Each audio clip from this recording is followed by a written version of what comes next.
ശൈത്യത്തെ അവഗണിച്ച പ്രധാന സേവകനെ വരവേൽക്കാൻ സോമനാഥിൽ കാത്തുനിന്നത് ആയിരക്കണക്കിന് ഭക്തരാണ്. സോമനാഥ് സ്വാഭിമാൻ പർവിന്റെ ഭാഗമായിട്ടായിരുന്നു പ്രധാനമന്ത്രി നരേന്ദ്രമോദി ക്ഷേത്രത്തിലെത്തിയത്. ഭക്തലക്ഷങ്ങളാണ് ചരിത്രഭൂമിയിലേക്ക് അങ്ങനെ ഒഴുകിയെത്തിയത്. ചരിത്രപ്രസിദ്ധമായ സോമനാഥ ക്ഷേത്രത്തിൽ ദർശനം നടത്തിയ ശേഷം കാത്തുനിന്ന ആയിരക്കണക്കിന് ഭക്തരെ പ്രധാനമന്ത്രി അഭിവാദ്യം ചെയ്തു. മോദി മോദി വിളികളോടെയാണ് പ്രധാനമന്ത്രിയെ അവർ വരവേറ്റത്. ആയിരക്കണക്കിന് ഭക്തർ റോഡരികിൽ അണിനിരുന്നതോടെ ക്ഷേത്രനഗരം ഉത്സവ പ്രതീതിയായി.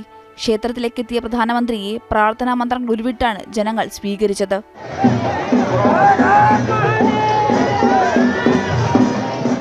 ആധുനിക ഭാരതത്തിന്റെ സാംസ്കാരിക വീര്യത്തിന്റെ പ്രതീകമായി 1000 വർഷത്തെ ചരിത്രമാണ് സോമനാഥ് ക്ഷേത്ര പരിസരത്ത് പുനർജനിച്ചത്.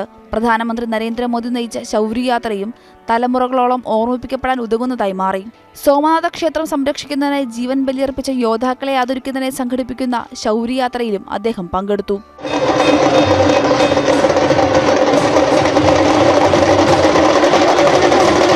വീരവും ത്യാഗവും പ്രതിഫലിക്കുന്ന 108 കുതിരകളുടെ പ്രതീകാത്മക ഘോഷയാത്രയും ഉണ്ടായിരുന്നു. വൈദേശിക അധിനിവേശങ്ങൾക്ക് മുന്നിൽ മുട്ടുമടക്കാത്ത ഭാരതീയരുടെ വിജയമാണ് ഈ പരിപാടി ആഘോഷിക്കുന്നത്.